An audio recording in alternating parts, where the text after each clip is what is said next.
In this video, we're going to be talking about one of the most common mistakes that students make when they are using an integral to find the amount of something. Here's a fairly common example. In this particular problem, students are given the rate of change in the number of mosquitoes on Tropical Island. So here's our rate, and we can see it's measured in mosquitoes per day. The question we're trying to answer, according to the model, how many mosquitoes will be on the island at time t equals 31.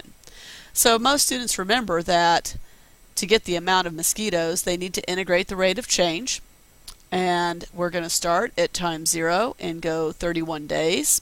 And we'll be integrating r of t dt, which is mosquitoes per day times day. So we're going to be getting an answer that's a number of mosquitoes.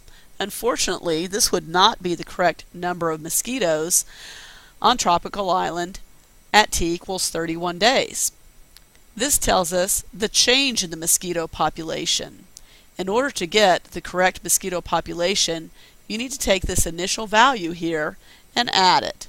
So 1,000 plus the change in the population should give us the correct population of mosquitoes on day number 31.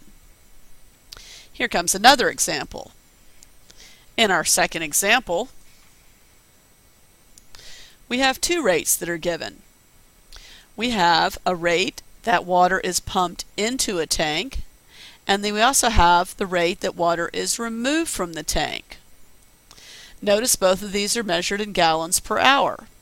Again, many students will remember that to find the amount of water, they need to integrate the rate of change. And we're going to go from 0 to the time value of 18. We have water being pumped in, and at the same time, water is being removed. So mathematically, you would subtract it. A lot of students think that this integral would be sufficient to find how many gallons of water are in the tank at time t equals 18. But they would be mistaken. The thing that they've left off is the fact that you started off with 1,200 gallons of water. This integral only tells you the change in the amount of water in the tank. It doesn't give you the final amount of water. In order to get the correct amount of water at t equals 18 hours, we're going to have to add the 1,200 here up front and then plus the amount of change that has taken place over this time interval. Okay, there's our second example. In our third example, we have a motion problem. And so in this motion problem,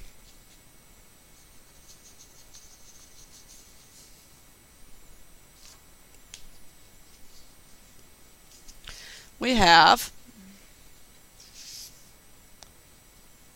a velocity that's given by this equation, and then we're trying to find the position of the particle at time t equals 2. Now, as always, students will often remember that to get the position, they should integrate the velocity.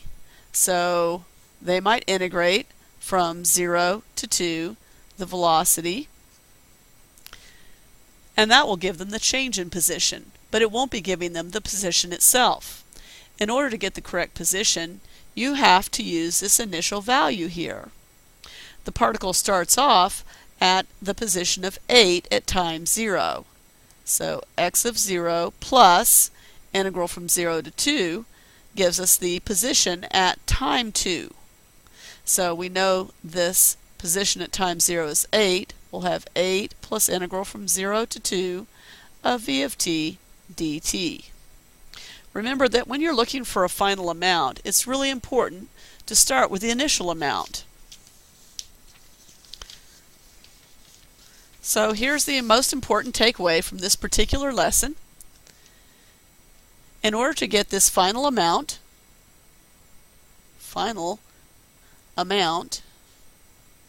you need to start with the initial amount. That's what people tend to forget. And then what you're adding here, this integral, is the change in the amount. Initial amount plus change in amount gives you the final amount. Okay, thanks for listening and continue to enjoy calculus.